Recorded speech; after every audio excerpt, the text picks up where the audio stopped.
शाम होते ही सभी तोते वापस उसी पेड़ पर जा बैठे, लेकिन जैसे ही उनके पंख और पंजे डालियों से छुए वे गोंद में फंस गए और वहीं चिपक गए। पेड़ की हर शाखा पर गाढ़ी गोंद लगी थी। सब तोते बुरी तरह जकड़ चुके थे। उनके साथ राजकुमार रुद्रसेन भी फंस गया था। डर के मारे सबने अपने गुरु से सहायता मांगी। एक तोता कांपती आवाज में बोला, हे राजन, कुछ कीजिए, नहीं तो सुबह बहेलिया आएगा और हमें पकड़ कर ले जाएगा और मार डालेगा। ये सोचकर सब घबरा गए। तभी राजकुमार ने उन्हें शांत किया और कहा, ध्यान से सुनो, जब सुबह बहेलिया आए तो तुम सब मरने का नाटक करना। वह तुम्हें जमीन पर फेंक देगा और जैसे ही मौका मिले उड़ जाना, बाकी मैं संभाल लूंगा। सबने उसकी बात मानी और डालियों से ऐसे लटक गए जैसे उनमें जान ही ना हो। अगली सुबह बहेलिया आया तो उसने देखा कि सारे तोते मर चुके हैं। उसे अफसोस हुआ कि उसका सारा शिकार एक ही रात में खत्म हो गया। इसलिए वह एक एक करके सब तोतों को पेड़ से निकालकर जमीन पर रखने लगा। जैसे ही सही मौका आया, नीचे पड़े सारे तोते झट से उड़ गए। बहेलिया हैरान रह गया। उसने देखा कि बस एक ही तोता पेड़ पर अब भी लटका है, वही राजकुमार। नीचे जिन तोतों को उसने मरा समझकर फेंका था वे सब भाग चुके थे।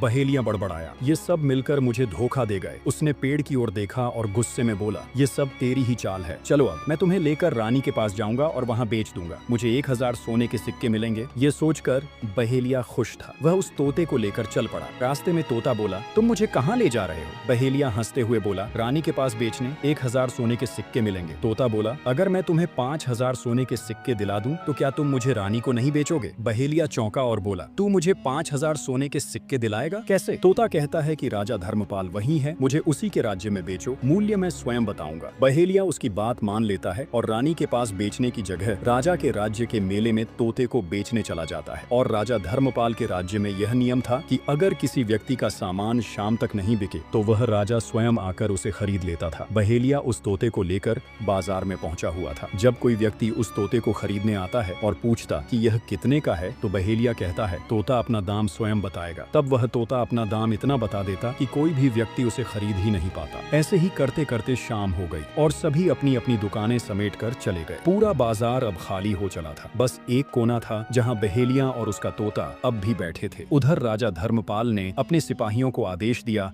कि जाओ देखो कहीं कोई सामान बचा तो नहीं। जब सिपाही बाजार पहुंचे तो उन्होंने देखा कि एक बहेलिया अब भी बैठा है और उसके पास एक बोलता हुआ तोता है। सिपाहियों ने पूछा, बहेलिया, तेरा तोता अब तक क्यों नहीं बिका? इसे कितने में बेच रहा है? तब तोता स्वयं बोल उठा, जो मुझे 5000 सोने के सिक्के देगा वही मुझे खरीद पाएगा। उसकी बात सुनकर सिपाही हैरान रह गए। सिपाही आपस में सोचने लगे, अरे ये तोता तो अपना मूल्य खुद बता रहा है। फिर वे सीधे राजा धर्मपाल के पास पहुंचे और सारी बात विस्तार से बताई। बोले, महाराज, एक बहेलिया एक तोता लेकर अब तक बाजार में बैठा है, लेकिन वह तोता अपना मूल्य स्वयं ही बताता है और इतना महंगा बताता है कि शायद इसी वजह से कोई उसे खरीद नहीं सका। राजा ने उत्सुकता से पूछा, वह कितना मूल्य बता रहा है? सिपाही बोले, महाराज, वह 5000 सोने के सिक्के मांग रहा है। राजा ने गहरी सांस ली और कहा, यदि हम उसे नहीं खरीदेंगे तो लोग कहेंगे कि हमारे राज्य के बाजार में एक तोता तक नहीं बिक सका। यह हमारे राज्य की प्रतिष्ठा पर आघात होगा। इतना कहकर राजा अपने मंत्रियों के साथ रथ पर सवार हुआ और सीधा बाजार पहुंचा। वहां पहुंचते ही राजा ने उस बहेलिया से पूछा, अरे भाई, इस तोते का मूल्य क्या है? बहेलिया हाथ जोड़कर बोला, महाराज, इसका मूल्य तो ये तोता स्वयं बताएगा। राजा ने तोते की ओर देखा और पूछा, बताओ तुम्हारा मूल्य क्या है? तोता बोला, राजा साहब, जो मुझे 5000 सोने के सिक्के देगा वही मुझे खरीद पाएगा। ये सुनकर राजा मुस्कुराया, फिर अपने सिपाहियों को इशारा किया। उन्होंने 5000 सोने के सिक्के लाकर बहेलिये को सौंप दिए और राजा उस अनोखे तोते को लेकर अपने महल लौट आया। वह तोता असल में कोई साधारण पक्षी नहीं था, वह तो स्वयं एक बुद्धिमान राजा था। वह राजा धर्मपाल को समय समय पर ज्ञान की बातें बताने लगा। जब भी किसी संकट की आशंका होती तो वह पहले ही बता देता, महाराज, आप पर यह संकट आने वाला है। धीरे धीरे उस तोते की बुद्धिमत्ता और सेवा भाव से सब लोग उसे बहुत प्रेम करने लगे। जब यह बात रानियों को पता चली कि राजा ऐसा अनोखा तोता लेकर आए हैं जो बोल भी सकता है और अच्छी